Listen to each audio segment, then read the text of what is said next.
এই দুই পথগামী যোগী মুক্ত হন, তাই তুমি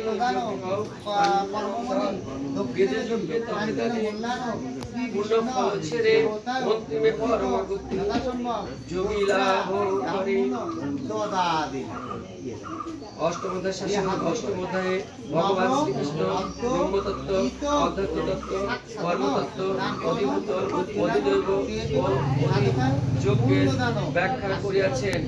ভগবানের নির্গুণ ভাব ব্রহ্মতত্ত্ব বিশ্বস্রষ্টা রূপে তাহার সগুণ ভাব অধ্যাত্ম তত্ত্ব বিশ্বসৃষ্ট আদি কর্মতত্ত্ব ভগবানের সৃষ্ট ভূতগণ অধিভূত ভূত বর্তমান যে পুরুষ তিনি অধিদৈবত্ব সৃষ্টি রক্ষার জন্য যে কর্ম করে তাহা যোগ্য এবং ভগবান স্বয়ং সেই যজ্ঞের ফলভোক্তা। লক্ষ্য করিলে বোঝা যায় ভগবান নিজেই ব্রহ্ম তত্ত্বাদি সবকিছু। ভগবানকে জানিলে এই সকলকে জানা যায়। এই রূপে সমগ্র